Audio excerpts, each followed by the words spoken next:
Hi hello నేను మీ Mounika. Welcome to my channel Sushri kitchen.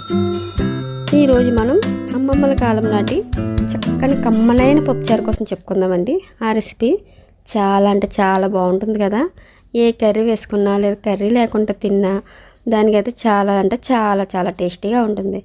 దానికి తోడు అప్పట్లో చెప్పేవారు కదండి మన అమ్మమ్మలు, పప్పుచారు ఉప్పు చేపకు మంచి కాంబినేషన్ అని. సో మనం అలా ట్రై చేసుకున్నా కూడా చాలా చాలా బాగుంటుంది. సో మనం దీనికి కావాల్సినవి కూడా పెద్ద పెద్ద ఇంగ్రీడియంట్స్ కూడా కాదు. జస్ట్ కందిపప్పు ఎక్కువ వేసుకోకూడదు, కొంచెంగా వేసుకుంటే పప్పుచారు చాలా బాగుంటుంది. ఎంత పలచగా వస్తే అంత బాగుంటుంది. అలా అని చెప్పి మరీ పలచగా కాదు, అలా అని చిక్కగా కూడా కాదు. దాని కన్సిస్టెన్సీ కరెక్ట్గా వస్తే సరిపోతుంది కదా. సో పప్పు మనం కొంచెం వేసుకోవాలి. తర్వాత అన్నీ నేను కుక్కర్లో పెట్టని చూపిస్తున్నానండి పప్పుచారు. సో కుక్కర్లో పెట్టేదాన్ని పెట్టి చెప్తున్నాను కాబట్టి కొంచెం పప్పు ముందుగా నానబెట్టేసుకొని దాన్ని కడిగేసుకొని పెట్టేసుకొని దాంట్లోకి మనం ఏవైతే వేయాలనుకుంటున్నాం, వంకాయ, ఆనపకాయ, బెండకాయలు, ఉల్లిపాయ, పచ్చిమిర్చి, ఇంకా మీ ఇష్టం అండి. ఇంకా ఏదైనా వేసుకోవాలన్నా కూడా వేసుకోవచ్చు. వేసుకొని చూసారు కదా, కుక్కర్ మూత పెట్టేసి 4 విజిల్స్ ఎప్పుడు రప్పించానండి. 4-5 విజిల్స్ మీకు ఇంకా సరిపోలేదు, ఉడకలేదు అనుకుంటే కనుక ఇంకొక విజిల్ కూడా పెట్టించుకోవచ్చు. నాకైతే కరెక్ట్గా సరిపోయింది. చూసారు కదా, మొత్తం నేను విజిల్ వేయించి కదా టమాటా మొత్తం అన్నీ కూడా స్మాష్ అయిపోయాయి. సో ఆ టైంలో ఉండగానే మనం దింపేసుకొని ఇప్పుడు వీటిలోకి పప్పుచారుకి రెడీ చేసుకోవచ్చు. ఉప్పు అలాగే కొంచెం పసుపు వేసుకోండి. దాంట్లోకే టేస్టీ సరిపోయినట్టుగా మన చింతపండు ముందుగానే ఒక పెద్ద నిమ్మకాయ సైజు అంతా నానబెట్టేసుకుంటే పులుపు బాగా వస్తుంది కదా. దానికోసం మొత్తం పులుపు అంతా పిండేసి ఇప్పుడు చూసారు కదా ఆ కుక్కర్లో వేసేసుకోండి. మొత్తం చింతపండు పులుపు ఎంత అయితే వస్తుందో అంత వేసేసుకొని అదిగోండి మనకు చూసారు కదా, మీకు ఎంత కావాలో దాన్ని బట్టి చింతపండు పులుపు అడ్జస్ట్ చేసుకోండి. సో మనకి ఎక్కువ మంది జనం ఉన్నారు, దాన్ని బట్టే మనం అన్ని అడ్జస్ట్మెంట్ చేసుకుంటే సరిపోతుంది.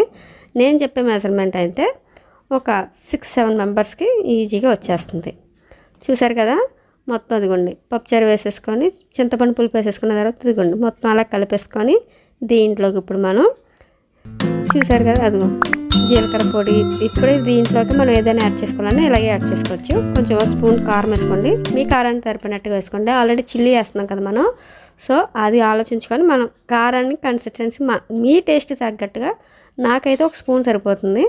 సో అందుకని 1 స్పూన్ వేస్తున్నాను నేను కారం. దాంట్లోకి కొంచెం ధనియాల పొడి, జీలకర్ర పొడి కూడా వేసుకోండి. చూసారు కదా అదిగోండి మరిగిపోయింది పప్పుచారు.